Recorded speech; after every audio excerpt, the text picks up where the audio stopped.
Hello friends, all India bank retirees federation की तरफ से एक सर्कुलर इशू किया गया था जो कि रिटायरीज़ की ग्रुप मेडिकल इंश्योरेंस पॉलिसी से रिलेटेड है, जिसमें बात कही गई थी कि 21 मई 2025 को जो मीटिंग होनी है उसमें ये सभी पॉइंट्स को कवर किया जाना चाहिए और रिटायरीज़ के लिए एक अच्छी ग्रुप इंश्योरेंस पॉलिसी के बारे में डिस्कशन होना चाहिए। तो इसमें क्या क्या पॉइंट शामिल किए गए थे हम वो देखेंगे। तो देखिए, सर्कुलर है AIBRF का, जिसका सब्जेक्ट पॉइंट है suggestion on renewal of group insurance policy for retirees. We have come across message under circulation from you inviting suggestions for renewal of group insurance policy for next year. As per the message, the matter will be discussed in the meeting with IBA scheduled to held on 21st May 2025. We offer the following suggestion for consideration on behalf of AIBRF for next year renewal. तो AIBRF ने बताया है कि हम इन points को suggest करने वाले हैं 21 मई 2025 की मीटिंग में। तो वो पॉइंट है L1 procedure should be follow for super top policy also on the line of base policy to ensure competitive and reasonable rates for retirees on this policy. तो L1 procedure जो है वो भी follow होना चाहिए super top up policy में।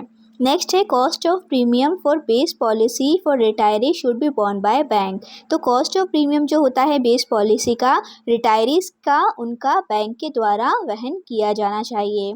Third है TPA should not be change frequently. तो TPA को जो बार बार चेंज किया जाता है वो चेंज करना सही नहीं है। And 1 TPA should be continue for a period of 3 year normally. तो 3 साल के लिए एटलीस्ट TPA को कंटिन्यू किया जाना चाहिए। इससे होता क्या है कि बार बार जब TPA चेंज होता है 1 साल निकलने में बहुत ज़्यादा समय नहीं लगता और बार बार फिर नए TPA की नई प्रोसीजर को सभी को पता करना पड़ता है। बट एटलीस्ट अगर वो 2-3 साल रहेंगे तो एक बार एक प्रोसीजर पता चलने पे कई एम्प्लॉयज़ उसे काफ़ी समय तक फॉलो कर पाएंगे। इसलिए ये ज़रूरी है कि उसे लंबे समय तक थोड़ा रखा जाए, हर साल चेंज ना किया जाए।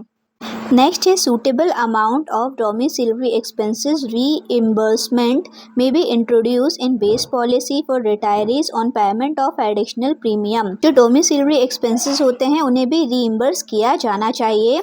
नेक्स्ट है IBA may be requested to follow up with the government GST council for early approval of the proposal of reduction in GST rate on premium payable on group health insurance policy for senior citizens which is under active consideration of GST council. तो रिटायरीज़ की जो premium policy होती है उस पर GST applicable नहीं होना चाहिए। ये जो पॉइंट है ऑलरेडी गवर्नमेंट के अंडर एक्टिव कंसिडरेशन में है। तो इस पॉइंट को यहाँ रखा गया है कि उसका फॉलोअप लिया जाए कि उसकी प्रोग्रेस क्या हुई है और वो कब तक इम्प्लीमेंट हो सकता है। नेक्स्ट यहाँ बताया गया है we humbly request you to place the above suggestion of AIBRF in the forthcoming meeting of 21 for considering and adoption. तो रिक्वेस्ट यहाँ पर करी है कि ये सारे पॉइंट्स को उस मीटिंग में रखा जाए। We convey our sincere thanks for inviting suggestion on the subject.